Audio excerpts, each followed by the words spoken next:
mau bermazmur, bangunlah hai jiwaku. Mazmur 57 ayat 8 sampai 9. Marilah kita hening sejenak, menyadari kehadiran Tuhan di tengah kita dalam saat teduh.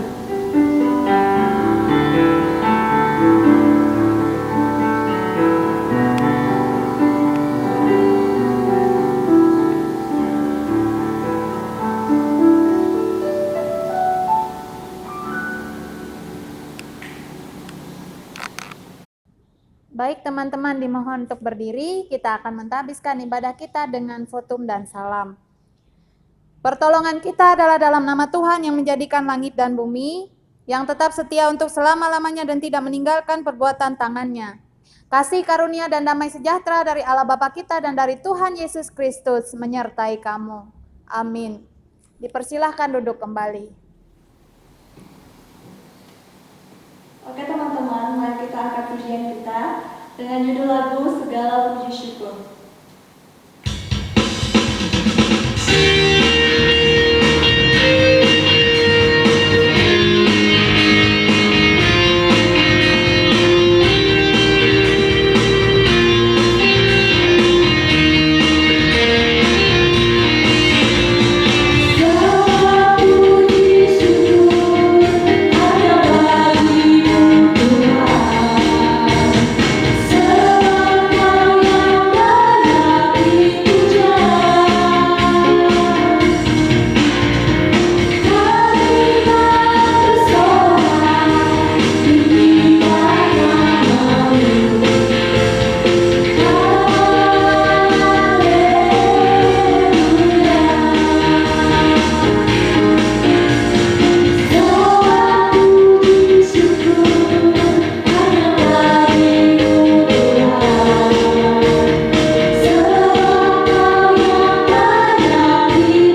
pujian kita dari Kidung Jemaat nomor 26 ayat 1. Mampirlah, dengarlah doaku.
Mari kita bersatu dalam doa. Ya Tuhan, pada saat ini kami mengaku di hadapan-Mu bahwa kami sering berbuat dosa, baik dengan pikiran, perkataan, dan perbuatan kami. Dan pada saat ini kami memohon pengampunan daripada Tuhan. Kami pun bersyukur sebab tiap-tiap hari Tuhan, Engkau memberkati kami dan menyertai kami. Dengan berkat yang daripada Tuhan dalam ibadah ini, kiranya Tuhan memberkati meskipun ibadah kami secara virtual. Namun sukacita kiranya selalu menyertai kami. Di dalam nama Yesus, haleluya, amin.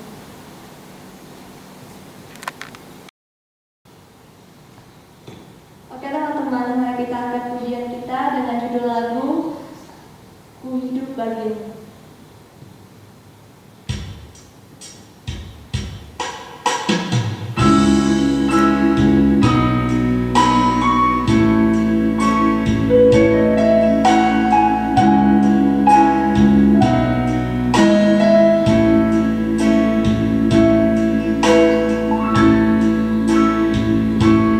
Yesuslah kebenaran.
sebelum kita bersama membaca dan merenungkan firman Tuhan, mari kita bersatu di dalam doa, kita berdoa.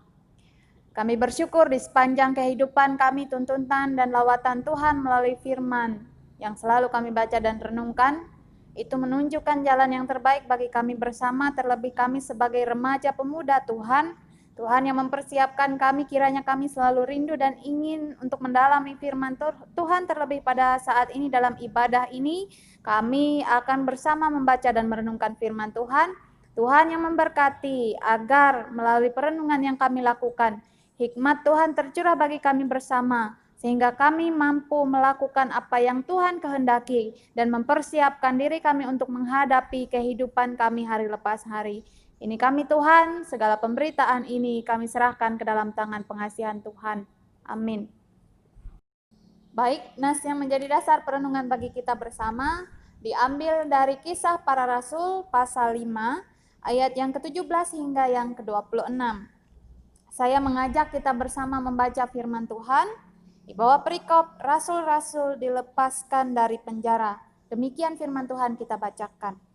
Akhirnya mulailah imam besar dan pengikut-pengikutnya, yaitu orang-orang dari mazhab Saduki, bertindak sebab mereka sangat iri hati.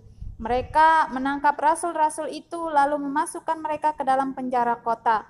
Tetapi waktu malam seorang malaikat Tuhan membuka pintu-pintu penjara itu dan membawa mereka keluar, katanya, "Pergilah, berdirilah di bait Allah dan beritakanlah seluruh firman hidup itu kepada orang banyak." Mereka mentaati pesan itu dan menjelang pagi masuklah mereka ke dalam bait Allah, lalu mulai mengajar di situ. Sementara imam besar dan pengikut-pengikutnya menyuruh mahkamah agama berkumpul, yaitu seluruh majelis tua-tua bangsa Israel, dan mereka menyuruh mengambil rasul-rasul itu dari penjara. Tetapi ketika pejabat-pejabat datang ke penjara, mereka tidak menemukan rasul-rasul itu di situ. Lalu mereka kembali dan memberitahukan, katanya, "Kami mendapati penjara terkunci dengan sangat rapinya, dan semua pengawal ada di tempatnya di muka pintu. Tetapi setelah kami membukanya, tidak seorang pun yang kami temukan di dalamnya." Ketika kepala pegawai bait Allah dan imam-imam kepala mendengar laporan itu, mereka cemas dan bertanya apa yang telah terjadi dengan rasul-rasul itu. Tetapi datanglah seorang mendapatkan mereka dengan kabar, "Lihat, orang-orang yang telah kamu masukkan ke dalam penjara ada di dalam bait Allah dan mereka mengajar orang banyak." Rasul-rasul di hadapan mahkamah agama, nasihat Gamaliel. Maka pergilah kepala pengawal serta orang-orangnya ke bait Allah, lalu mengambil kedua rasul itu, tetapi tidak dengan kekerasan karena mereka takut kalau-kalau orang banyak melempari mereka. Amin untuk pembacaan firman Tuhan. Baik, shalom teman-teman. Apa kabar teman-teman sekalian? Meskipun kita beribadah di rumah masing-masing, namun saya percaya teman-teman tetap semangat, tetap ingin melakukan ibadah, dan terlebih pada saat ini kita akan merenungkan firman Tuhan. Saya ingin bertanya pada teman-teman, saya mohon teman-teman jawab masing-masing di dalam hati atau di rumah masing-masing.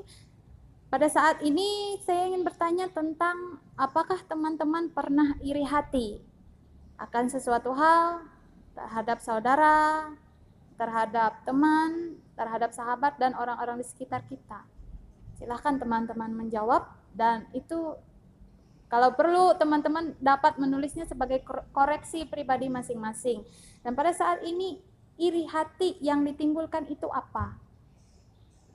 Bisa teman-teman tulis atau teman-teman ingat dalam hati teman-teman masing-masing. Dan pada saat ini saya ingin mengingatkan bahwa iri hati pasti dapat muncul karena berbagai macam alasan. Yang pertama, alasannya mungkin saja kita iri hati karena kita merasa bahwa kita lebih mampu dari orang yang kita iri itu sendiri, atau dalam bahasa sederhananya kita lebih bisa dari dia. Jadi itu dapat menyebabkan kita iri karena kita merasa kita mampu, tapi kenapa orang itu yang dipuji? Atau kita bisa juga iri hati karena kelebihan seseorang. Misalnya dalam pelajaran di sekolah, guru lebih memuji orang ini, sedangkan kita pun sama-sama berusaha agar memperoleh nilai yang baik, agar memperoleh sesuatu hal yang baik, namun yang dipuji adalah satu orang ini. Itu dapat membuat kita iri hati. Atau di dalam keluarga, antara hubungan saudara, misalnya adik dan kakak, sepupu dan sebagainya, biasanya itu dapat menimbulkan kita iri hati jika kita contohkan saja orang tua misalnya lebih perhatian terhadap kakak atau lebih perhatian terhadap si adik, meskipun itu dilakukan tanpa disadari oleh orang tua atau tanpa disengaja oleh orang tua kita, namun kadangkala hal itu dapat memicu kita iri hati terhadap saudara kita sendiri. Dan itulah yang terjadi dalam nas yang diperhadapkan bagi kita bersama pada saat ini. Di ayat 17 di situ dikatakan, dapat kita bacakan kembali. Akhirnya mulailah imam besar dan pengikut-pengikutnya, yaitu orang-orang dari mazhab Saduki, bertindak sebab mereka sangat iri hati. Rasul-rasul yang memberitakan tentang pemberitaan atau kabar baik tentang Yesus Kristus di situ ditangkap, lalu dipenjarakan. Di ayat yang berikutnya dapat kita lihat karena kita sudah membacanya bersama. Di situ dinyatakan karena iri hati. Di situ bukan orang biasa. Kalau seperti kita, anggapannya iri hati karena sifat manusiawi, sering kita kemukakan alasan kita. Atau iri hati karena memang itu naluri kita sebagai manusia. Namun pada saat ini ditunjukkan bahwa imam besar, bahkan pengikut-pengikut dari imam besar, kita tahu kalau pada masa itu imam besar itu mengerti tentang hukum Taurat, mengerti tentang Tuhan, mengerti tentang pemberitaan bagaimana harusnya berlaku hidup itu seperti apa, perilaku hidup yang baik. Namun ketika perhatian masyarakat pada saat itu lebih terfokus pada rasul-rasul yang memberitakan tentang kematian Yesus Kristus, di situ para imam besar pun merasakan iri hati. Namun apa yang terjadi? Di sini mau mengungkapkan bagi kita bersama bahwa iri hati bukanlah hal yang baik.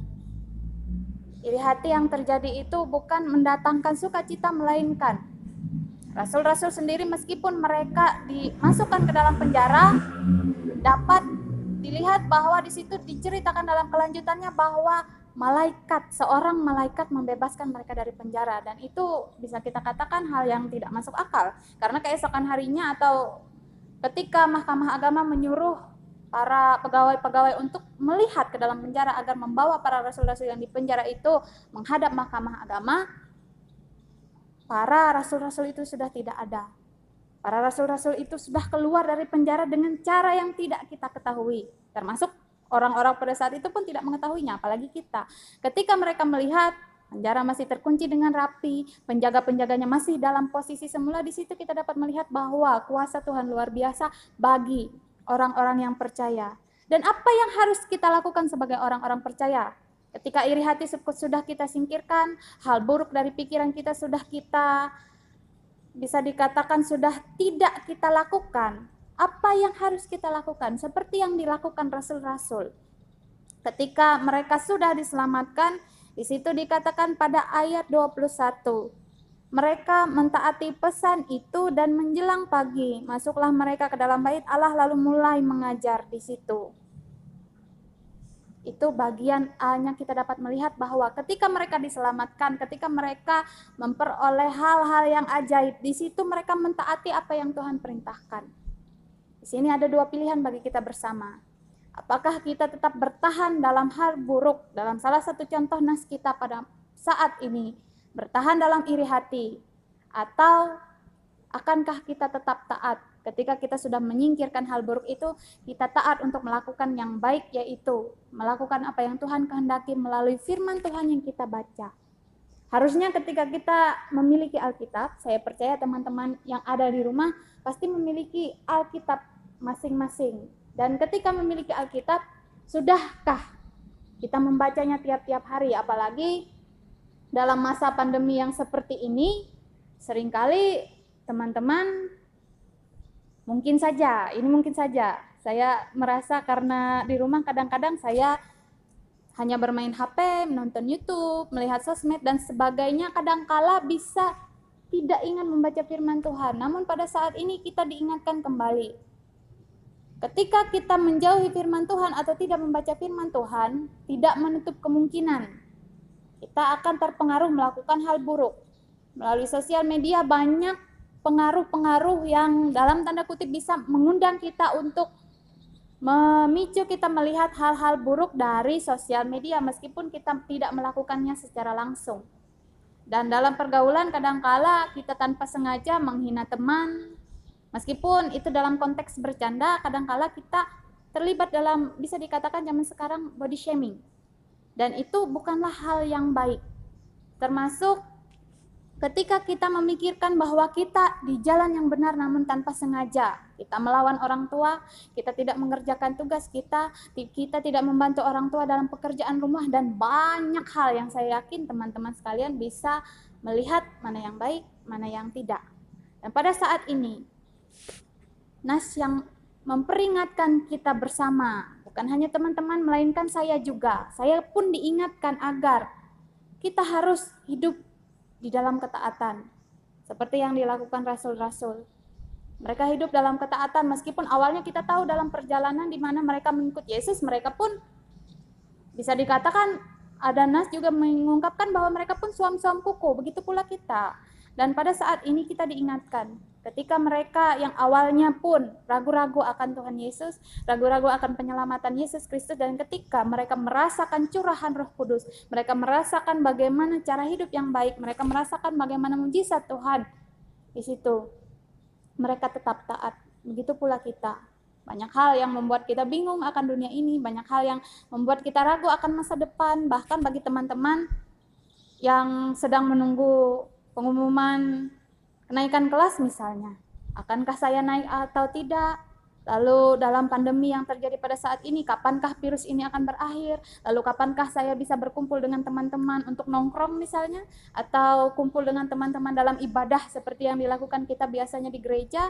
Atau kapankah saya bisa menentukan bagi yang sudah lulus SMA atau SMP atau SD, di manakah saya harus melanjutkan sekolah, di manakah saya harus melanjutkan kuliah, dan banyak pertanyaan. Mana yang harus saya pilih, mana yang harus saya lakukan, mana yang terbaik bagi saya, dan bagaimana saya harus memilih masa depan yang dapat membuat orang tua bangga. Dan pada saat ini, ketika kita berpikir akan hal baik dan hal yang tidak baik yang harus kita pilih, kiranya ketika kita ragu-ragu, kita harus membawanya dalam doa, dalam pengharapan di dalam Tuhan. Terlebih kita harus mendasarkan diri kita pada firman Tuhan.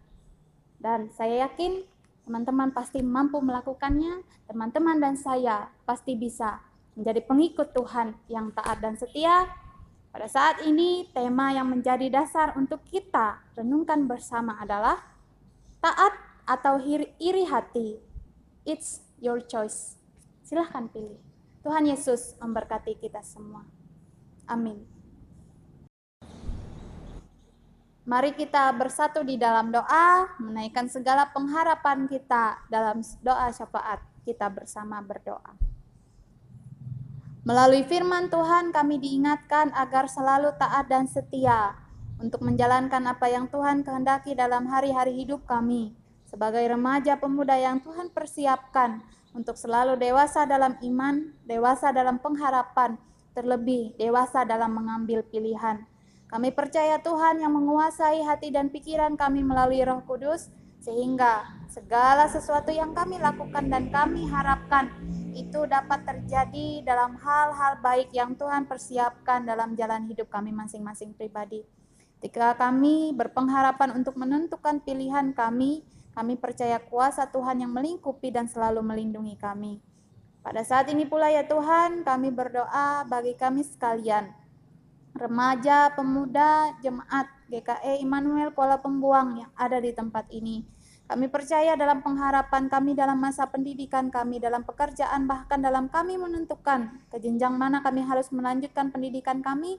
Kami percaya kuasa Tuhan yang melingkupi kami, memberikan kami pengertian agar apa yang kami pilih, apa yang kami inginkan, itu semua dapat membanggakan orang tua kami, terlebih melalui jalan yang Tuhan siapkan bagi kami bersama dalam kami menentukan pilihan kami. Kami percaya Tuhan yang menguasai kami dengan Roh Kudus, sehingga melalui itu kami selalu melakukan yang terbaik di dalam nama Tuhan. Tuhan yang mempersiapkan kami bersama untuk menjadi pribadi yang terus mengandalkan Tuhan, pribadi yang terus membaca firman Tuhan, pribadi yang terus melantunkan pengharapannya di dalam doa-doa kami tiap-tiap hari. Pada saat ini ya Tuhan, kami percaya jalan yang Tuhan tentukan adalah jalan yang penuh damai sejahtera. Pada saat ini ya Tuhan, terus kami berdoa bagi kami sekalian dalam masa pandemi yang terjadi hingga saat ini dan belum berakhir. Kami percaya Tuhan yang selalu memberikan kami kesehatan, Tuhan yang selalu menyertai kami sehingga kami dapat selalu melakukan yang terbaik. Kesehatan bagi orang tua kami, kesehatan bagi orang-orang di sekitar kami, terlebih bagi bangsa dan negara kami dalam persoalan yang terjadi hingga saat ini, terlebih dalam mempersiapkan kehidupan new normal. Pada saat ini kami percaya segala yang dipersiapkan oleh pemerintah kami, itu semua mempersiapkan agar rakyat pun merasakan hal-hal baik di mana Tuhan yang memampukan kami untuk mentaati segala sesuatu yang telah dipersiapkan oleh pemerintah kami.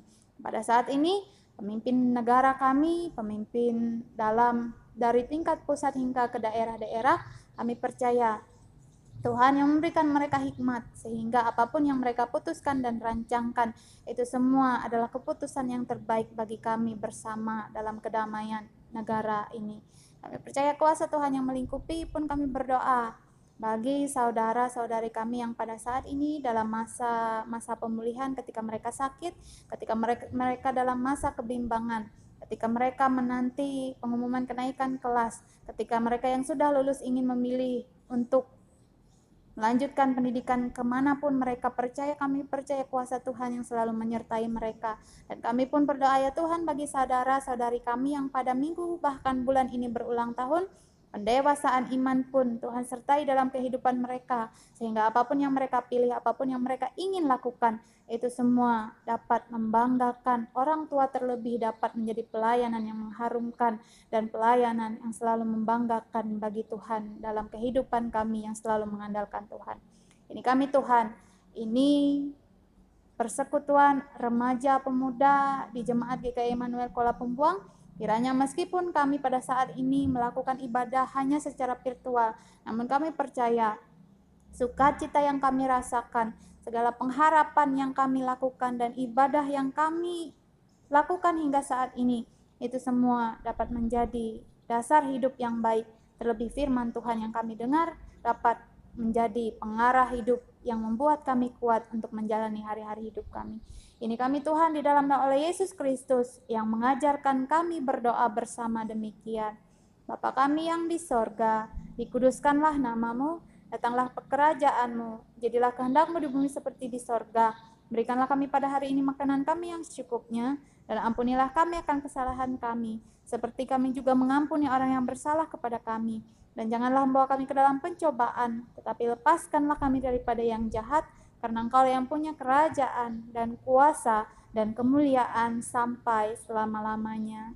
Amin. Persembahan syukur. Nas pengantar persembahan. Mazmur 96 ayat 7-8. Kepada Tuhan hai suku-suku bangsa, kepada Tuhan sajalah kemuliaan dan kekuatan.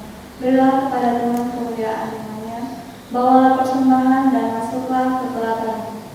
Mari kita bersatu dengan doa. Allah Bapa yang bertata dalam kerajaan sorga, terima kasih Tuhan atas penyataan, atas cinta kasih yang datang Tuhan, boleh kami rasakan hingga saat ini. Terima kasih Tuhan, kami telah mendengarkan firman-Mu Tuhan. Biarlah firman menjadi rema dalam kehidupan kami sehari-hari dan dapat kami jalankan dalam kehidupan sehari-hari. Tuhan, sebentar lagi kami akan mengumpulkan persembahan kami. Berilah tangan-tangan yang memberikan agar menjadi kemuliaan bagi nama-Mu. Di dalam nama Yesus, haleluya.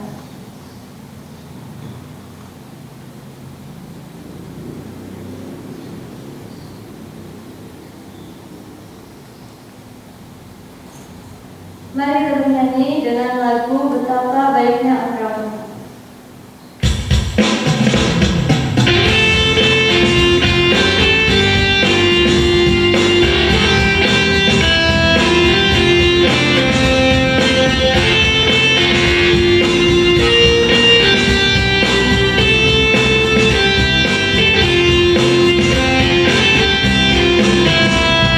Betapa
Baik teman-teman, diundang untuk berdiri, kita akan mengakhiri ibadah kita dengan menerima berkat Tuhan. Kasih karunia Tuhan Yesus Kristus dan kasih Allah dan persekutuan Roh Kudus menyertai kamu sekalian.